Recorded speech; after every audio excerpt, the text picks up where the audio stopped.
Big boss Malayalam season 6 live അപ്ഡേറ്റിലേക്ക് സ്വാഗതം. അപ്പോൾ നമ്മുടെ പുതിയ പവർ ടീമിനെ തിരഞ്ഞെടുത്തിരിക്കുകയാണ്. നമ്മുടെ നിർണായക ക്യാപ്റ്റനായ ജാസ്മിനാണ് എല്ലാ ടീമിനെയും ഡിവൈഡ് ചെയ്തത്. അപ്പോൾ പുതിയ പവർ റൂമിലേക്ക് സെലക്ട് ആയിരിക്കുന്നത് ഗബ്രി, റസ്മിൻ, അർജുൻ, അപ്സര. ഈ 4 പേരെയാണ് പവർ റൂമിലേക്ക് സെലക്ട് ചെയ്തിരിക്കുന്നത്. ജാസ്മിന് അവിടെ ഒരു അബദ്ധം പറ്റിയിരിക്കുകയാണ്. കാരണം ബിഗ് ബോസ് ഒന്ന് കളി മാറ്റി പിടിച്ചിരിക്കുകയാണ്.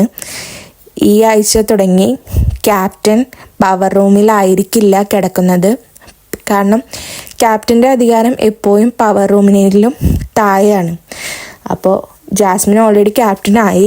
അതുകൊണ്ട് തന്നെ ജാസ്മിൻ ഇനി പവർ റൂമിൽ, അതായത് നമ്മുടെ ഗബ്രിയൊക്കെ കിടക്കുന്ന ആ ഒരു സ്ഥലത്ത് കിടക്കാനായിട്ട് ജാസ്മിന് സാധിക്കില്ല. പിന്നെ ബിഗ് ബോസ് അനൗൺസ് ചെയ്ത ഒരു കാര്യം, എല്ലാ ടീമുകളും അവരുടേതായ റൂമിൽ തന്നെ കിടക്കേണ്ടതാണെന്ന് ബിഗ് ബോസ് പറഞ്ഞിരിക്കുകയാണ്. പിന്നെ ക്യാപ്റ്റനായ ജാസ്മിന് ഏത് റൂമിൽ വേണമെങ്കിലും കിടക്കാം എന്നുള്ള ഒരു ഓപ്ഷൻ കൊടുത്തിരിക്കുകയാണ്. കഴിഞ്ഞ പവർ ടീമിൽ നിന്ന് നമ്മുടെ ജിൻഡോയാണ് പുറത്താക്കിയിരിക്കുന്നത്. റസ്മിനും ഗബ്രിയും പിന്നെ ഓൾറെഡി ജാസ്മിൻ്റെ ഫ്രണ്ട്സ് ആണല്ലോ. അപ്പോൾ അവരെ വിട്ടൊരു കളി ജാസ്മിൻ എന്തായാലും ഇല്ല. അപ്പോൾ ജിൻഡോ പുറത്തായിരിക്കുകയാണ് പവർ റൂമിൽ നിന്ന്.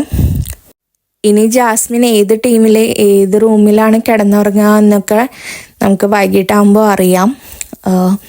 പിന്നെ അതിനുശേഷം ബിഗ് ബോസ് മറ്റേ ഫ്ലവേഴ്സും കാര്യങ്ങളൊക്കെ കൊടുത്തു. പവർ റൂമിലോട്ട് ആനയിക്കാനായിട്ട് എല്ലാവരോടും മറ്റേ പൂക്കളൊക്കെ വാരി വിതറി പാട്ടും നൃത്തമൊക്കെ ആയിട്ട് ചെയ്യാൻ പറഞ്ഞു. അപ്പം നമ്മുടെ സിബിൻ, പൂജ, നന്ദന അവരൊക്കെയാണ് പാട്ടുമൊക്കെ പാടിയതും ഇതൊക്കെ ചെയ്തത്.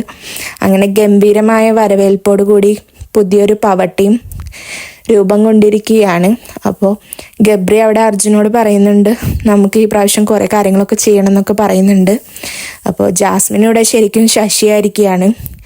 കാരണം ജാസ്മിൻ ഓൾറെഡി വിചാരിച്ചു ജാസ്മിൻ ക്യാപ്റ്റൻ ആയാലും അവർക്ക് 2 പേർക്ക് ഒരു റൂമിൽ തന്നെ കിടക്കാതിരിക്കും പറ്റുന്നു. പക്ഷേ ഈ പ്രാവശ്യം ബിഗ് ബോസ് കളി മാറ്റി പിടിച്ചിരിക്കുകയാണ്. അപ്പോൾ കൂടുതൽ ലൈവ് അപ്ഡേറ്റ്സും പവർ ടീം എന്തൊക്കെ കാര്യങ്ങളാണ് പുതിയതായിട്ട് നടപ്പിലാക്കുന്നത് എന്നൊക്കെ നമുക്ക് കണ്ടറിയാം. Thanks for watching.